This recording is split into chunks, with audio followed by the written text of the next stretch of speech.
Hello,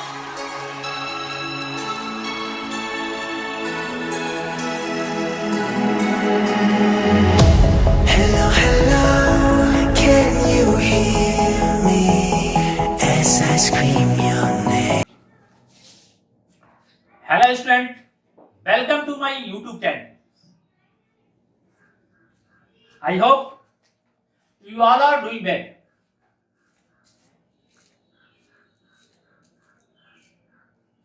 Always I am saying,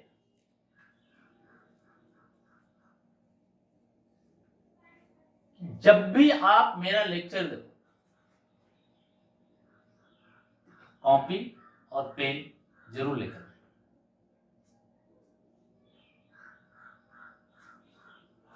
Today my lecture is based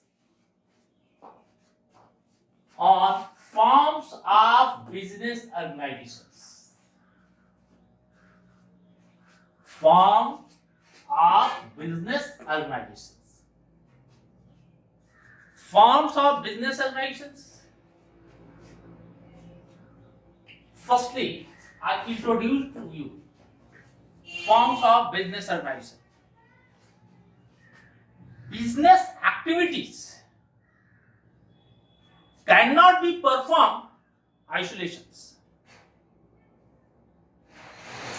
They have to be organized in appropriate form. Business organizations cannot be performed in isolations. They have to be organized in appropriate form. अब appropriate form क्या है, ये मैं आगे आपको deal करूंगा, but appropriate form पे तक पहुंचने से पहले आपको ये समझना है कि बिजनेस ऑर्गेनाइजेशन और essential business organization are essentially the form of ownership of business. Business organization are essentially the form of ownership of business.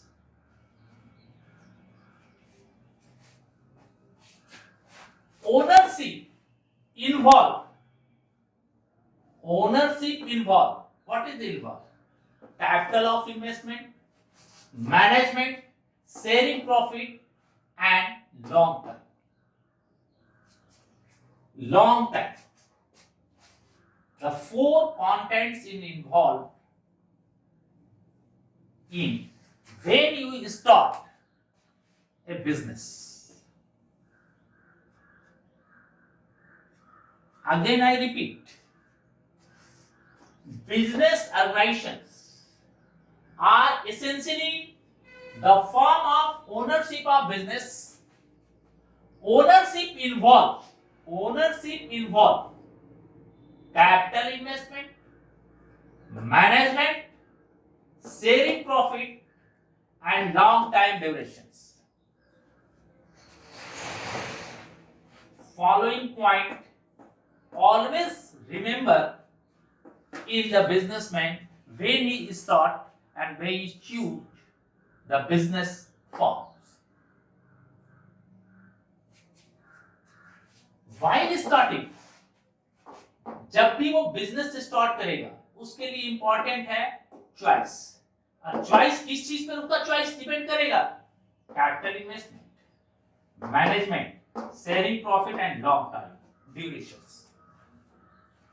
जब मैं लॉन्ग टाइम को केवल ड्यूरेशन में कन्वर्ट कर दूं, क्या duration?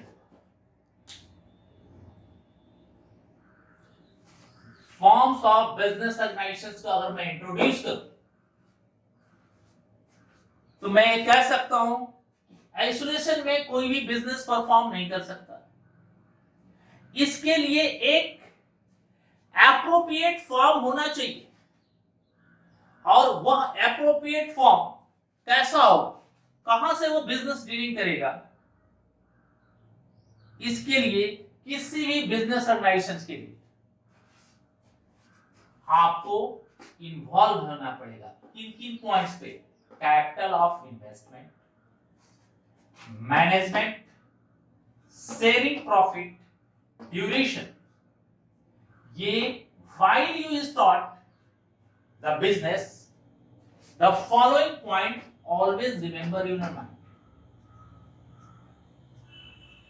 Again I repeat, definition of business organizations. When you start the business, business organizations are essentially the form of ownership of business.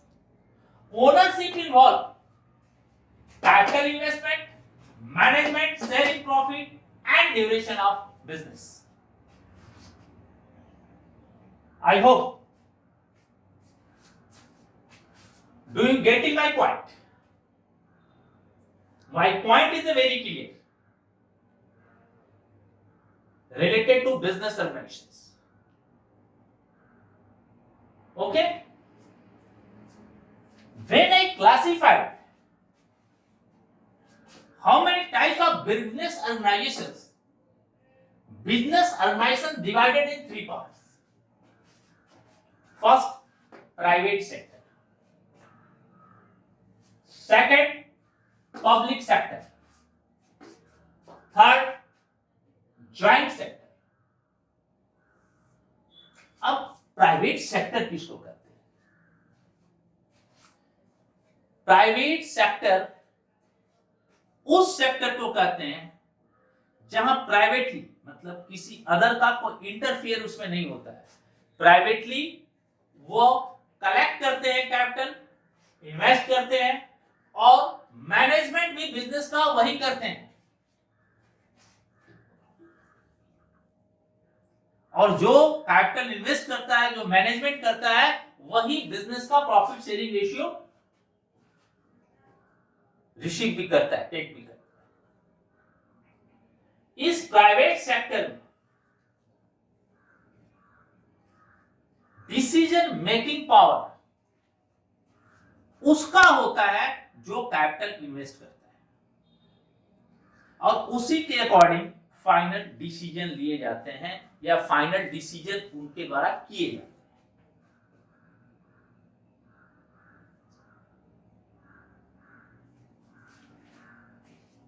Second, public sector. Public sector is to be established by government. Public sector is to be established by government. Central government or state government or both. Are too many state government and central government? Central government के द्वारा या state government के द्वारा. Central government state government के द्वारा. कई सारे state government मिलकर उसको एस्टेब्लिश करते हैं. सेंट्रल गवर्नमेंट और कई सारे स्टेट गवर्नमेंट मिलकर एस्टेब्लिश कर सकते हैं.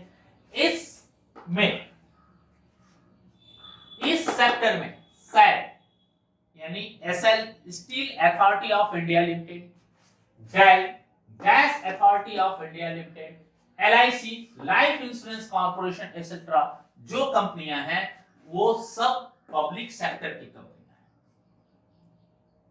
अब पब्लिक सेक्टर की कंपनियां डायरेक्ट अकाउंटेबल होती हैं पार्लियामेंट और ये सेक्टर टोटल गवर्न कैसे करता है? इसका फंड यानी कैपिटल जो है वो पार्लियामेंट के थ्रू इनका बजट पास होता है, बजट में आता है, जहां से बिजनेस को रन करते हैं और इस पर टोटल कंट्रोल और डिसीजन मेकिंग पावर जो होता है वो सेंट्रल गवर्नमेंट के द्वारा अपॉइंट किए गए जो बोर्ड ऑफ डायरेक्टर होते हैं उनके द्वारा लिया जाता है. तो इस सेक्टर में जो कंपनियां होती हैं उनको हम लोग पब्लिक सेक्टर कंपनीज के पब्लिक सेक्टर के नाम से जाते हैं, public sector enterprises. Third company joint stock company. आजकल ये मॉडल मैंने यहां लिखा है पीपीपी.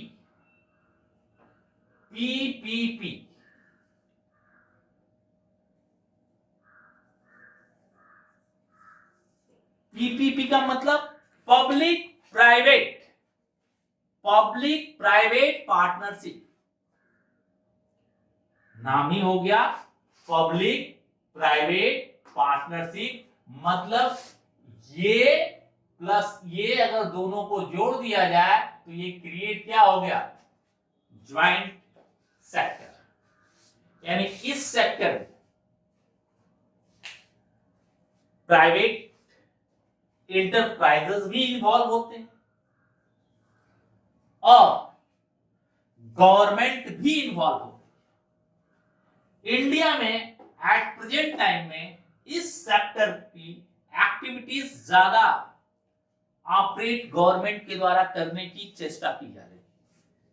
आप रेलवे में देखें, एट प्रेजेंट टाइम में कई सारी ऐसी ट्रेनें हैं जो प्राइवेट सेक्टर के द्वारा चलाई जाती हैं। यानी उसको ऑपरेट करना, उसकी एक्टिविटीज को रन करने की, टोटल मैनेजमेंट करने की जो रिस्पॉन्सिबिलिटी है वो है प्राइवेट सेक्टर। और इंफ्रास्ट्रक्चर उपलब्ध कराने की जो रिस्पॉन्सिबिलिटी है वो है पब्लिक सेक्टर यानी गवर्नमेंट का, रेलवे। और ये दोनों सेक्टर मिलकर इस सेक्टर को चला रहे हैं। ऐसे कई सारे एग्जाम्पल हैं। अब private sector, public sector, joint sector. Joint sector का जो सबसे बड़ा एग्जाम्पल है मैंने आपको दिखा, Maruti industries limited. Maruti industries limited ये ज्वाइंट सेक्टर या पब्लिक प्राइवेट पार्टनरशिप का ये सबसे बड़ा एग्जाम्पल है कंपनी। और ये तीन सेक्टर में हम पूरे बिजनेस ऑर्गेनाइजेशन का क्लासिफिकेशन करते हैं, private sector, public sector and joint sector.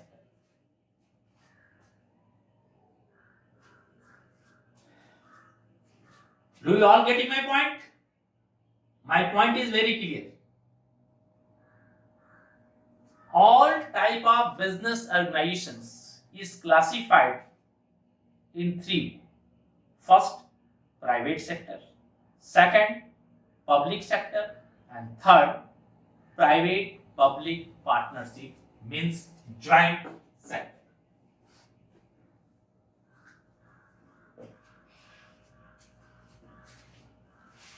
Any doubt related to this and this? अब आइए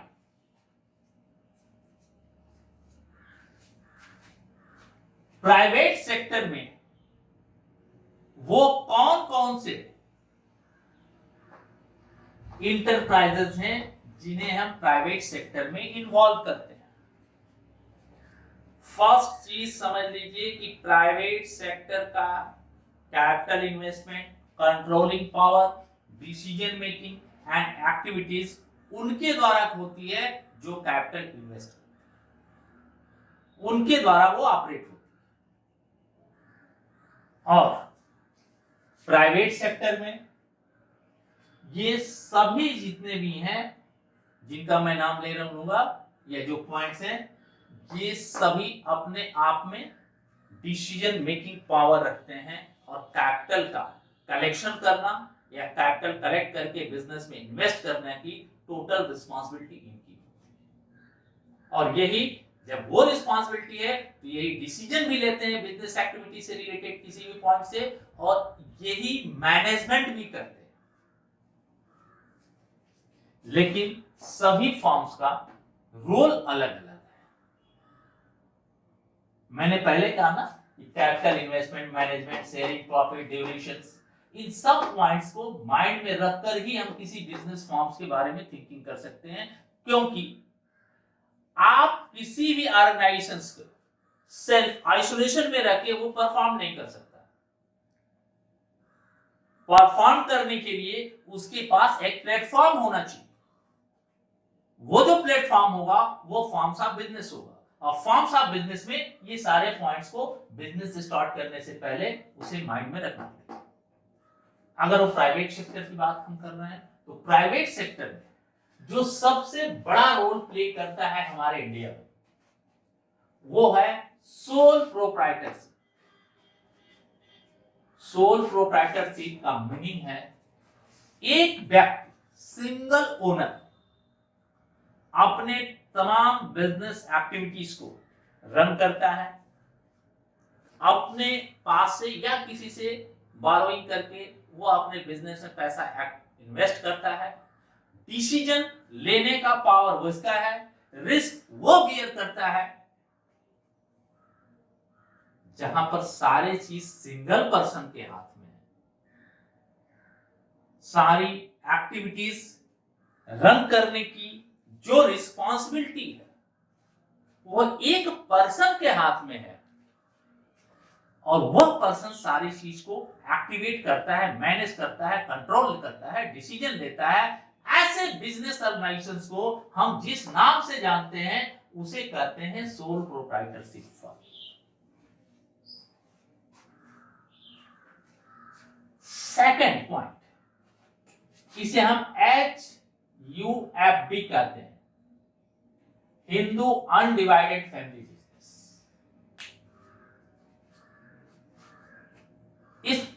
इस पर ये लास्ट चार पॉइंट पर डिस्कस हम नेक्स्ट क्लास में करेंगे, लेकिन इसके बारे में सिंपल आइडिया तो समझ लें। Hindu undivided family business organisation किसको कहते हैं? ये पुश्तैनी होता है, बाद में उसके परिवार के मेंबर बढ़ते जाते हैं और यह बिजनेस अपने आप में रन करता है और उस फैमिली में जितने भी मेंबर होते हैं वह सभी बाय बर्थ जैसे ही जन्म लेता है बच्चा, इसमें दो भाग होता है, एक दायभार एक मिताक्षर। इस पर हम आगे चलकर डिस्कशन करेंगे। जैसे ही आप जान लो कि जैसे ही बच्चा बर्थ करता है, जन्म लेता है, वैसे ही वो अनडिवाइडेड फैमिली के बिजनेस में अपना शेयर पाने का राइट पा जाता है और उस घर का, उस फैमिली का जो मेन पर्सन होता है, जो बड़ा व्यक्ति होता है, जो मुखिया जिसको कहते हैं, उस घर का जो सबसे बड़ा सदस्य होता है, वही टोटल इस बिजनेस का मैनेजमेंट करता है, कैपिटल के बारे में सोचता है, सारी चीजों की थिंकिंग, कंट्रोलिंग, डिसीजन का पावर जो होता है उस व्यक्ति के हाथ में होता है। और उस व्यक्ति को हम जिस नाम से बिजनेस ऑर्गेनाइजेशन में करते हैं उसे कहते हैं कर्ता, KART। तो हिंदू अनडिवाइडेड फैमिली के बिजनेस ऑपरेट करने का जो सारे डिसीजन और मेकिंग पावर होते हैं, सारे डिसीजन लेने के पावर होते हैं, ऑपरेट करने के जो पावर होते हैं, वह उस घर के सबसे बड़े सदस्य को होते हैं, जिसे हम कर्ता के नाम से जानते हैं। और अगर घर का कोई मेंबर, उस फैमिली का कोई मेंबर सेपरेटली कोई वर्क करता हो तो उस मेंबर का उस बिजनेस एक्टिविटीज का अपना राइट रहता है और इस फैमिली बिजनेस में भी वह शेयर लेता है। उसके बिजनेस को इसके साथ ऐड नहीं कर सकते। हाँ, ऐड करेंगे तब जब कर्ता के द्वारा डिसीजन लिया जाएगा कि इसी बिजनेस एक्टिविटीज को और स्पेंड किया जाए और इस स्पेंड करने के बाद इस एक्टिविटीज को यहां से वो भी गवर्न करे, तब ये इसी फैमिली बिजनेस से निकला हुआ एक पार्ट होगा और उसी का दोनों ज्वाइंटली करण करेंगे, इस तब वो फैमिली बिजनेस उसके द्वारा ऑपरेट किया हुआ माना जाएगा। Next, partnership.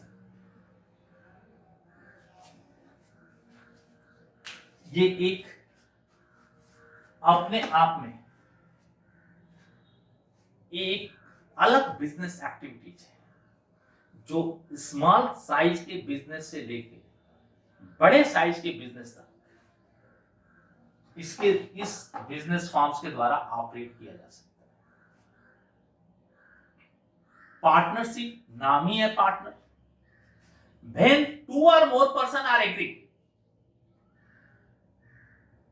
to distribute our legal business profit, its person is called partners.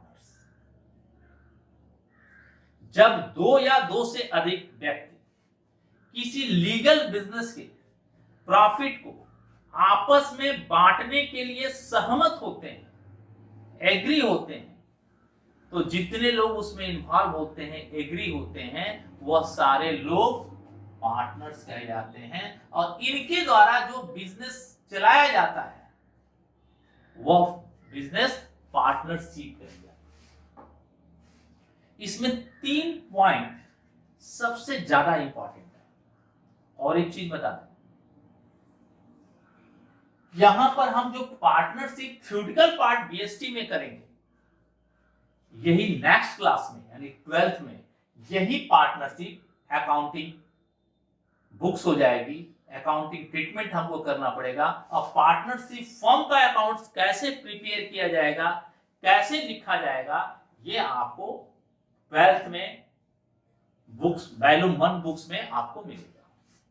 तो यहां 3 पॉइंट है, partner, partnership firm and partnership deed. Discuss तो मैं आगे चल के पार्टनरशिप पे करूंगा। जब दो या दो से अधिक व्यक्ति, when 2 or more person are agree to distribute our profit, जब दो या दो से अधिक व्यक्ति अपने बिजनेस के प्रॉफिट को डिस्ट्रीब्यूट करने के लिए एग्री होते हैं, तो वह अपने बिजनेस एक्टिविटीज को चलाने के लिए जिस टर्म एंड कंडीशन पे एग्री होते हैं उसको एक डॉक्यूमेंट्स पर रिटेन वे में लिख लेते हैं। तो उस डॉक्यूमेंट्स को हम लोग पार्टनरशिप डीड के नाम से जानते हैं। और उस डॉक्यूमेंट्स पर, उस डीड पर जितने लोग साइन करते हैं वह उस फॉर्म ऑफ ऑर्गेनाइजेशंस के पार्टनर कहे जाते हैं। और जिस नाम से बिजनेस एक्टिविटीज को रन किया जाएगा, जो उस डीड में लिखा गया है, वह name and fame partnership form करेगा।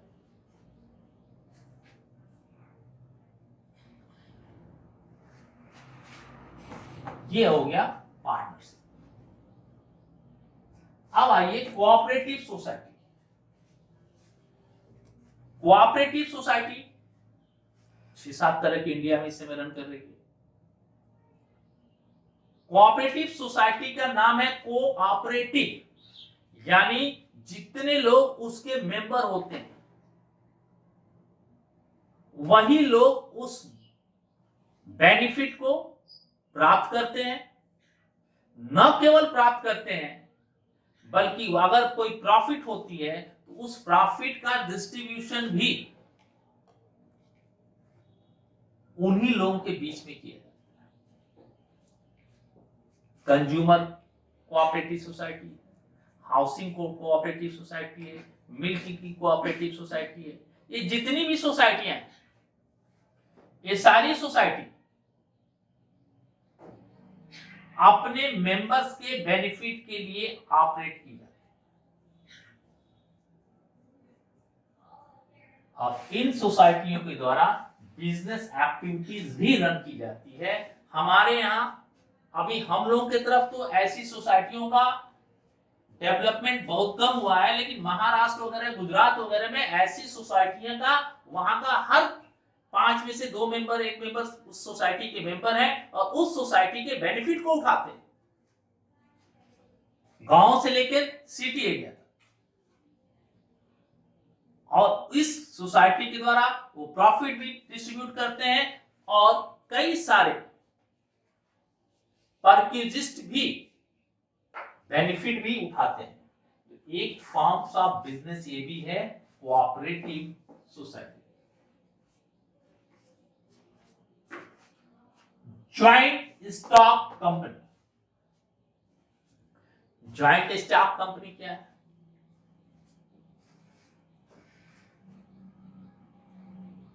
ज्वाइंट स्टॉक कंपनी एक आर्टिफिशियल मैन है। फर्स्ट चीज क्या है? It is the artificial man, एक कृत्रिम बनावटी व्यक्ति है।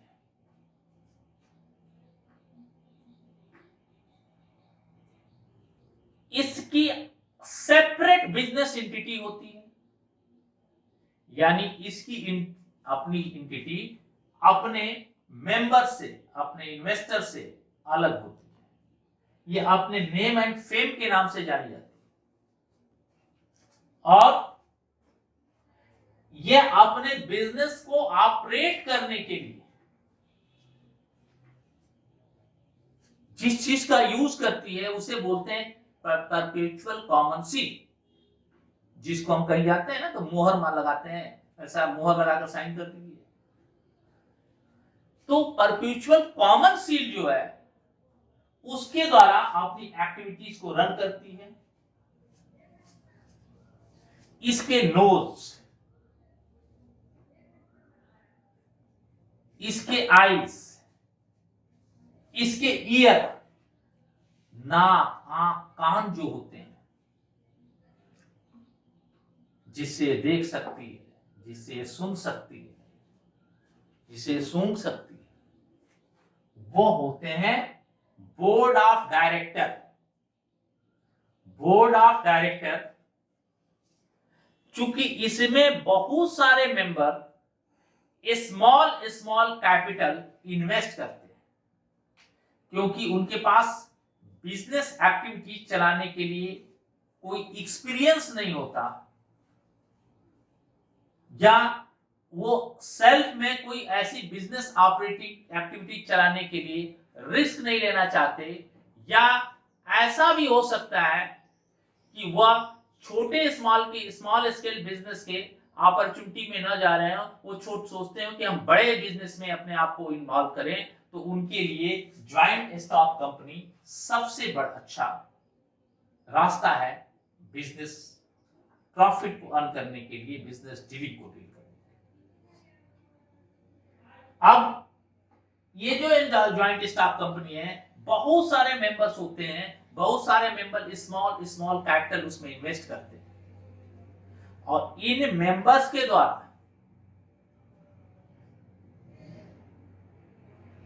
सेलेक्ट किया जाता है कि बिजनेस ऑपरेटिंग एक्टिविटीज को, बिजनेस की एक्टिविटीज को कौन ऑपरेट करेगा। इनके द्वारा जो सेलेक्टेड मेंबर होते हैं वो होते हैं बोर्ड ऑफ डायरेक्टर, या उसको हम लोग डायरेक्टर के नाम से जानते हैं, और टोटल डायरेक्टर का ग्रुप जो होता है उसे माना जाता है बोर्ड ऑफ डायरेक्टर। और बोर्ड ऑफ डायरेक्टर के बीच में से एक पर्सन को चुना जाता है जिसे बोलते हैं मैनेजिंग डायरेक्टर। जैसे ऐसे समझ लो, हम लोग अपने देश को चलाने के लिए क्या करते हैं, अपने अपने एरिया से एमपी चुनते हैं, member of parliament.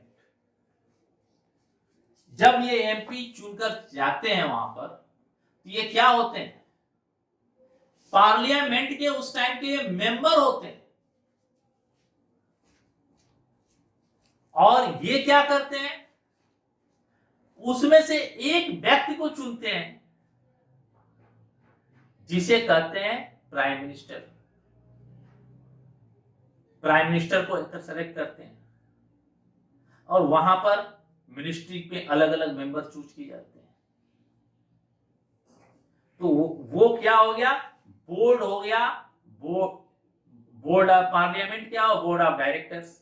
Prime minister क्या हो गए, मैनेजिंग डायरेक्टर, और जितने भी मिनिस्टर हैं, बोर्ड ऑफ मिनिस्ट्री क्या हो गई, बोर्ड ऑफ डायरेक्टर। इनके द्वारा हम इस बिजनेस एक्टिविटीज को ऑपरेट करते हैं।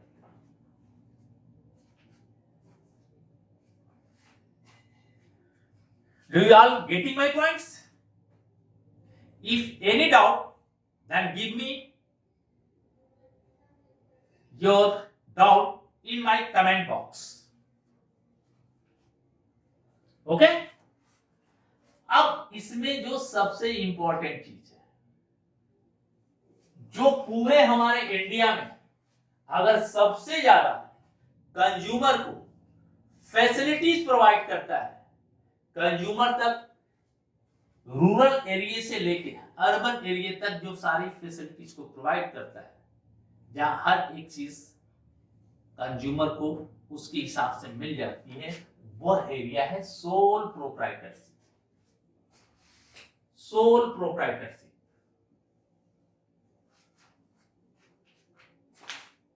सोल प्रोप्राइटरशिप में क्या है? यहां एक सिंगल मैन होता है जो अपने बिजनेस को ऑपरेट करता है, डिसीजन लेता है, सारा चीज सारी एक्टिविटीज उसके द्वारा गवर्न होती है। चाहे एक चाय बेचने वाला हो, दर्जी हो, ब्यूटी पार्लर एक छोटा सा सिंगल वे में चलाने वाले हो, कोई किराना का दुकान चलाने वाले हो, जो कुछ भी सिंगल जहां पर उसका सेल्फ डिसीजन है, छोटे रेडीमेड गारमेंट्स के दुकान हो, क्लॉथ के दुकान हो, कोई बेकरी का दुकान हो, ये सारे जो दुकानदार होते हैं, जो शॉपकीपर होते हैं, ये सब सोल प्रोप्राइटरशिप के अंदर आते हैं और इनके द्वारा अपने बिजनेस एक्टिविटीज को रन किया जाता है। और यहां से कंज्यूमर डायरेक्ट गुड्स का कंजम्पशन भी ले सकता है या उनकी द्वारा प्रोवाइड की जाने वाली सर्विस को भी लेता है। अब सोल प्रोप्राइटरशिप सिंगल ओनरशिप है, इसमें किसी और का कोई इंटरफियर है ही नहीं। तो इसके क्या क्या फीचर्स हैं सोल प्रोप्राइटर के? Single ownership, quick decision. Single ownership है, जो भी डिसीजन लेता है क्विक लेता है, किसी से उसे ओपिनियन लेने की, राय मशवरा लेने की, ओपिनियन लेने की कोई नीड ही नहीं है, और तुरंत वो डिसीजन लेकर तुरंत ऑर्गेनाइजेशन में एप्लीकेबल कर देता है। इंडिविजुअल रिस्क बियरिंग, प्रॉफिट क्या है? रिस्क, जो जितना रिस्क लेगा उतना ही ज्यादा प्रॉफिट वो लेगा। तो इंडिविजुअल रिस्क बेयरिंग, प्रॉफिट भी वो इंडिविजुअल लेता है, रिस्क भी वो इंडिविजुअल लेता है, इसमें किसी का और कोई रोल नहीं है।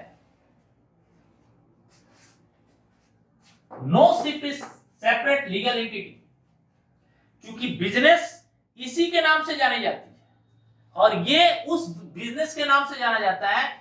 यहां पर इस पॉइंट में उस शॉपकीपर का अपने बिजनेस से कोई अलग सेपरेट लीगल एंटिटी नहीं होती। देखिए ज्वाइंट स्टॉक में अलग हो जाती है, पार्टनरशिप में अलग हो जाती है, लेकिन यहां पर उसकी सेपरेट लीगल एंटिटी नहीं है।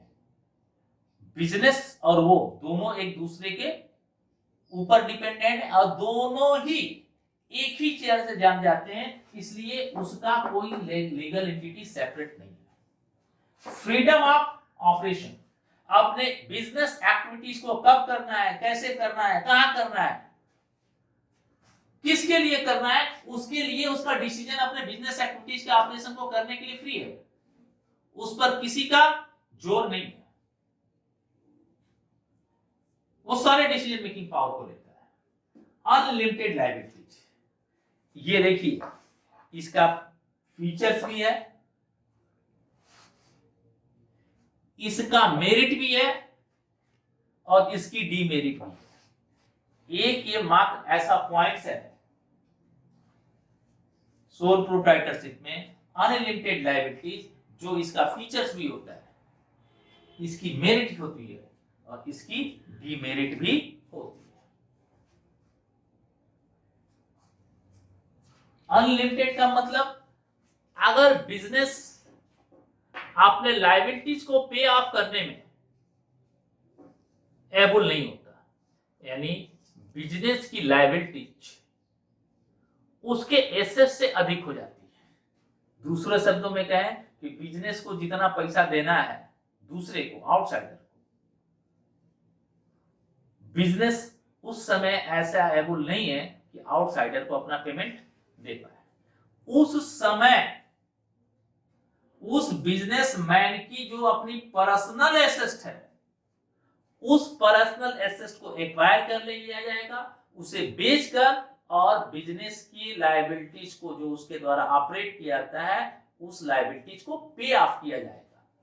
इसीलिए यहाँ पर पॉइंट बोल दिया, नो सेपरेट लीगल एंटिटी, इसकी बिजनेस से कोई अलग हटके पहचान नहीं है। क्योंकि हटके पहचान नहीं है, दोनों एक ही है, तो अगर लायबिलिटीज होगी तो वह उसके बिजनेस के लायबिलिटीज को पे ऑफ करने के लिए उसके पर्सनल एसेट्स को भी एक्वायर कर लिया जाएगा सेल करके, और उस लायबिलिटीज को पे ऑफ किया जाएगा। वन मैन कंट्रोल, ये मैं पहले ही बता दिया कि वन मैन कंट्रोल है, इसमें और किसी का इंटरफियर नहीं है। स्मॉल साइज, इस तरह के बिजनेस जनरली स्मॉल साइज के होते हैं, छोटे स्तर के बिजनेस होते हैं, क्योंकि यहाँ बहुत सारे मैनेजरियल स्किल बड़े स्तर पे और कैपिटल की आवश्यकता पड़ती है, और बहुत कम लोग हैं जो अकेले उतनी कैपिटल को इन्वेस्ट कर सकते हैं।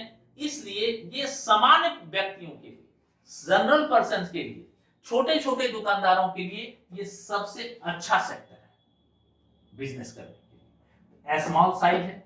फॉर्मेशन एंड क्लोजर, इसको फॉर्मेशन करना और बंद करना, ऐसे दुकानदारी को खोलना और बंद करना बहुत ईजी। इसके लिए एक आध कहीं छोटे मोटे लीगल फॉर्मेलिटी होंगे तो होंगे, अदरवाइज इसके लिए कोई लीगल फॉर्मेलिटीज की नीड नहीं है। ये सबसे इजी है, इसको ऑपरेट करना, फॉर्मेशन करना और क्लोज करना इजी है। लैक ऑफ बिजनेस कॉन्टिन्यूटी, अब यहां देख लीजिए, ये शुरू से वन मैन के कंट्रोल में है, एक ही व्यक्ति है, तो लॉन्ग टर्म तक बिजनेस को चलाना थोड़ा सा पॉसिबल नहीं है, क्योंकि बीमार हो गया तो बिजनेस बंद, अकेले है।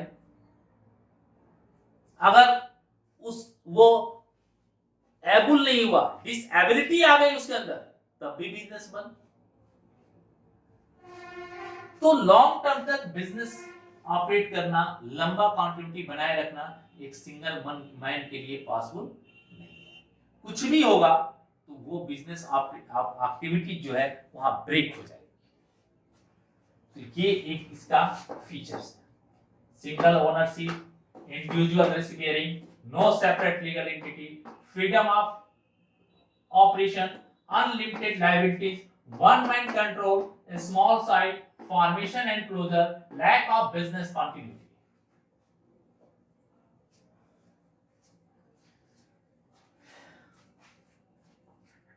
Let proceeds. Next point. Next point is merit. Merit. अब मेरिट तो इसी से निकलेगा, फीचर से। मेरिट भी फीचर से निकलेगा और डीमेरिट भी या लिमिटेशन भी इसके फीचर से निकलेगा। मेरिट क्या है? Easy to formation and closure, हाँ जी, फीचर्स में भी है। इसको मेरिट इसका क्या है? इसे स्टार्ट करना और बंद करना इजी। डायरेक्ट इंसेंटिव, यस, इसका जो भी बेनिफिट मिलता है वो सिंगल ओनर को मिलता है, तो उसको डायरेक्ट इंसेंटिव मिलता है। इसलिए जिसको इंसेंटिव मिलेगा वह और ज्यादा उस बिजनेस को ऑपरेट करने के लिए मोटिवेट होगा। फ्लेक्सिबिलिटी, बिजनेस में छोटे हो या बड़े हो, किसी में भी है, उसके चलाने में फ्लेक्सिबिलिटी ऑलवेज होनी चाहिए, क्योंकि इन्वायरमेंटल इफेक्ट ऑलवेज उस बिजनेस में आते हैं, चाहे सोशल हो, चाहे पॉलिटिकल हो, चाहे अलग कोई इन्वायरमेंट हो। तो आपके डिसीजन में फ्लेक्सिबिलिटी होनी चाहिए, ताकि उस इन्वायरमेंटल चेंजिंग के कारण आपके बिजनेस में अगर कोई वेरिएंस आता है तो उसे आप एडजस्ट करके और ऑपरेट कर सकते हैं। Sole beneficiary profit, yes sir, ये अकेला व्यक्ति है, टोटल प्रॉफिट लेने के लिए अकेला व्यक्ति है, इसमें दूसरे किसी का कोई रोल नहीं है, नाम ही है सोल प्रोप्राइटर। पर्सनल टच,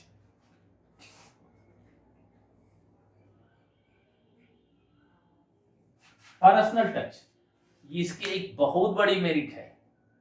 ये दुकानदार जो है अपने कस्टमर से डायरेक्ट टच में होते हैं और अपने बिहेव के द्वारा वो अट्रैक्ट करते हैं, अपने परफॉर्मेंस के द्वारा, अपने द्वारा प्रोवाइड की जाने वाले सर्विस के द्वारा वो डायरेक्ट कस्टमर को अट्रैक्ट करते हैं। ये ऑलवेज पर्सनल टच में। सीक्रेसी, क्योंकि सारे बिजनेस के सीक्रेट ऑपरेट और कंट्रोल करने का पावर इनके पास होता है, इसलिए इनकी जो सीक्रेसी होती है किसी और के पास होती नहीं है। तो इनके बिजनेस का सीक्रेट केवल इनके पास होता है, ये किसी को बताएंगे तो मालूम होगा, अदरवाइज किसी को नहीं मालूम होता है। तो अपनी बिजनेस सीक्रेसी को ये सेव कर पाते हैं अपने अंदर, दूसरा कोई नहीं समझ पाता। इंडिपेंडेंट कंट्रोल, यस, इसमें किसी और का इंटरफियर नहीं है। मैनेजमेंट, कंट्रोल, इन्वेस्टमेंट सब इसके हाथ में है। तो ये इंडिपेंडेंट कंट्रोल है, स्वतंत्र कंट्रोल है, किसी और का कोई इंटरफियर है नहीं। Suitable for small scale operation, मैंने पहले ही बता दिया, स्मॉल स्केल ऑपरेशन के, स्मॉल स्केल टाइप के बिजनेस के ऑपरेशन के लिए ये सबसे सुटेबल फॉर्म्स है बिजनेस ऑर्गेनाइजेशन का, बिजनेस के फॉर्म्स का। क्लियर?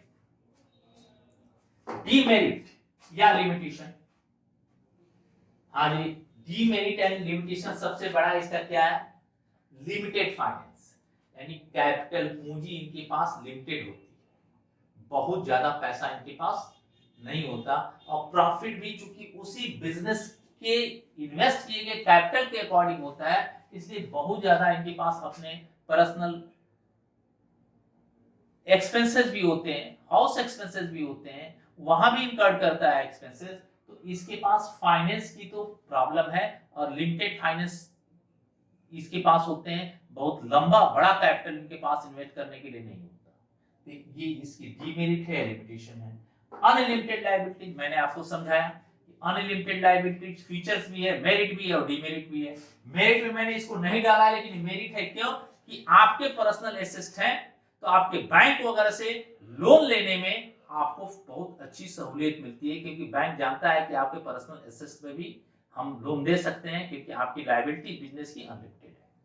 यही इसकी डीमेरिट भी है। अनलिमिटेड लायबिलिटी है तो अगर बिजनेस में नुकसान हुआ या लायबिलिटी इंक्रीज कर गई, तो आपके पर्सनल एसेट्स भी उस लायबिलिटीज को पे ऑफ करने में यूज किए जा सकते हैं। Limited managerial skill, small scale manager person के पास लिमिटेड मैनेजरियल स्किल होता है, बहुत ज्यादा नॉलेज उसका मैनेजमेंट का नहीं होता, उसके पास अपने ही बिजनेस का मैनेजमेंट और कंट्रोल का नॉलेज होता है, उससे अधिक उसका नॉलेज नहीं होता। इसलिए इसकी लिमिटेशन भी है या डीमेरिट भी है, लिमिटेड मैनेजरियल स्किल्स। और मैंने वही बताया लिमिटेड लाइफ ऑफ बिजनेस, इसकी लाइफ बहुत ज्यादा लंबा नहीं जा पाती, लॉन्ग टर्म पर नहीं सरवाइव कर सकता, क्योंकि वह व्यक्ति जैसे जैसे उसका एज गिरेगा वैसे उसकी एनर्जी और पावर डिक्रीज होती जाएगी, किसी भी इलनेस के कारण, डिसेबिलिटी के कारण उसका बिजनेस जो क्या होगा, बंद हो जाएगा। ये इसकी डीमेरिट है। अब how can be expansion of sole proprietorship, हम सोल प्रोप्राइटरशिप फर्म का अगर वो और बड़ा करना चाहें और ज्यादा करना चाहें, उसको बढ़ाना चाहें, तो कैसे कर सकते हैं? इसके लिए हमारे पास दो रास्ते हैं। एक रास्ता है कि या तो हम किसी एम्प्लॉय को अपने असिस्टेंट के रूप में अपॉइंट कर लें और अपने रूटीन वर्क के में अपने साथ इसको भी इन्वॉल्व कर लें और बिजनेस की क्राइटेरिया को, बिजनेस के सेल प्रोसीड्स को या उसको बढ़ा लें। दूसरा रास्ता हमारे पास है कि किसी नए पार्टनर को अपने फर्म में एडमिशन दे दें, एडमिट कर लें। दो ही रास्ते हैं सोल प्रोप्राइटर के, या तो किसी एम्प्लॉय को नौकरी दे दें असिस्टेंट करने के लिए, या किसी पार्टनर्स को हम रख लें। अब ये डिसीजन कैसे होगा कि हम एम्प्लॉय को रखें अपने बिजनेस एक्सपेंसेस के लिए कि किसी पार्टनर्स को एडमिशन? इसके लिए हमें देखना पड़ेगा कि इन दोनों में डिफरेंस क्या है।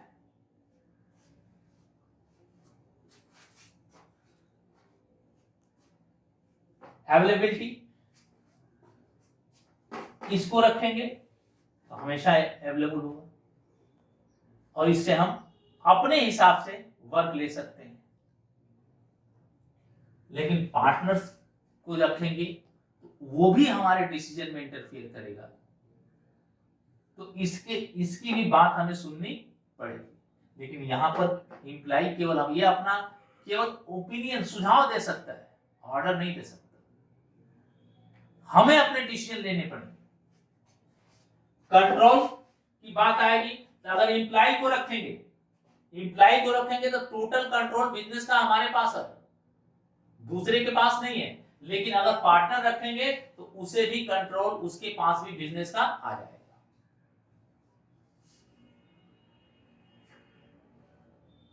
कैपिटल, अगर आपके पास फाइनेंस है तो आप एम्प्लॉय रख सकते हैं और अपने कैपिटल को उस बिजनेस में इन्वेस्ट कर सकते हैं, यानी एम्प्लॉय के द्वारा कोई कैपिटल नहीं लिया जाएगा। लेकिन अगर पार्टनर को रखेंगे तो वो कैपिटल भी ला सकता है, और आपके बिजनेस में कैपिटल की नीड है अगर, तो इस सिचुएशन में आप पार्टनरशिप फॉर्म में चले जाए, पार्टनर को रखें। शेयर इन प्रॉफिट, एम्प्लॉय के सिचुएशन में हमें प्रॉफिट का शेयर नहीं देना है, वो हमारे प्रॉफिट का पार्ट लेने के लिए वह कहीं से भी किसी भी तरीके से वह अपने चीज को नहीं कर सकता कि हमें इसे अपने केवल सैलरी से मतलब है, हर महीने अपना सैलरी लेता जाएगा या जो भी चीज इनसे टर्म कंडीशन जो तय है वो होगा वो लेगा। लेकिन पार्टनर अगर होगा तो शेयर ऑफ प्रॉफिट भी वो लेगा। डिसीजंस, एम्प्लॉय के सिचुएशन में हमें किसी से डिसीजन नहीं लेना है, हमारा अपना सेल्फ का डिसीजन है, हमारे कंट्रोलिंग पावर मैनेजमेंट सब हमारा है। हाँ, उससे ओपिनियन ले सकते हैं, लेकिन डिसीजन पावर में मेरे कंट्रोलिंग मैनेजमेंट में कोई अंतर नहीं है, वो मेरा है, सेल्फ प्रोटेक्टर का है। लेकिन अगर पार्टनर होगा, किसी को पार्टनर इन्वॉल्व करेंगे तो आपको डिसीजन लेने के लिए उससे भी एग्री होना पड़ेगा। दोनों मिलकर अगर एग्री होंगे तभी आप वर्क को कंप्लीट अपने बिजनेस को ऑपरेट कर सकते हैं।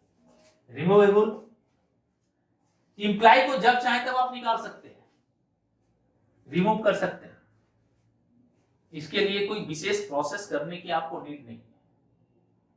लेकिन अगर पार्टनर को शामिल कर लेंगे तो आप जब चाहें तब उसको निकाल नहीं सकते हैं, उसके लिए तमाम प्रोसेस करने पड़ेंगे।